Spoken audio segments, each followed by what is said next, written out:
Ahalda Şoğda-Levak ve Mara vilayetlerinin käbir etirap qadiyetlerini dörütmek hakkında Türkmenistan prezidentinin permani. Ahalda Şoğda-Levak ve Mara vilayetlerinin dolanırçak bölünüşünün üytkömek bilen bağlı hemde qadiyet hakkında Türkmenistan'ın kanununun 16. maddesine layıklıkta karar ediyen. Birinci, Türkmenistan'ın ehli qadiyetlerinin qadilerinin ve qadiyet eşkarlarının umumu sanının çeklerini Ahal vilayetinin altınasır etirap qadiyetini, Daşot vilayetinin qarışırlık ve quvadaq etirap qadiyetlerini, Levak vilayetinin dövletli, Farık ve Qarabekul etirap qadiyetlerini, Mara vilayetinin Oğuzhan etirap qadiyetini dörütmeli. İkinci, Türkmenistan'ın Mali ve İqtisadiyet Ministerligi şu permanen gelip çıkyan üytkötmeleri Türkmenistan'ın 2025 yıl için dövlet budjetini geritmeli.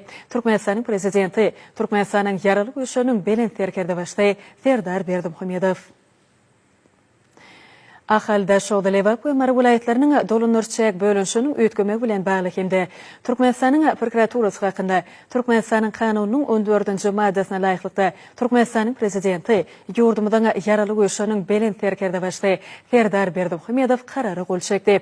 Resmi nama layıklıkta Türkmenistan'ın prokuratura idarelerinin umumi eşkar sanının çeklerini Ahal vilayetinin Altınasır etirabının prokuraturası, Daşot vilayetinin Qarışırlık ve Quvadaq etiraplarının prokuratura Levak vilayetinin dövletli, Farık ve Qarabekul etiraplarının prokuraturaları, Mara vilayetinin Oğuzhan etirabının prokuraturası dördürlü.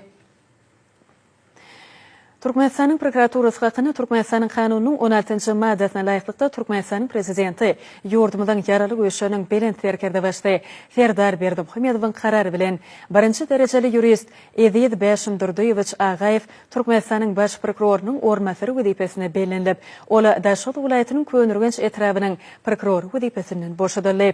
Justisiyanın genişçisi Begenç Beşim Guliyeviç Yovşanov Ahal vilayetinin prokurorunun ornatörü vazifesine belirlenip, ola Balkın vilayetinin etirek etrabının prokuror vazifesinden boşadıldı.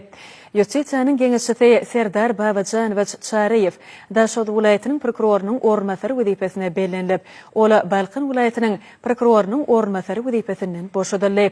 Justisiyanın kiçi genişçisi Nurmuhammed Mereseyedoviç Saparlayev Balkın vilayetinin prokurorunun ornatörü vazifesine belirlenildi.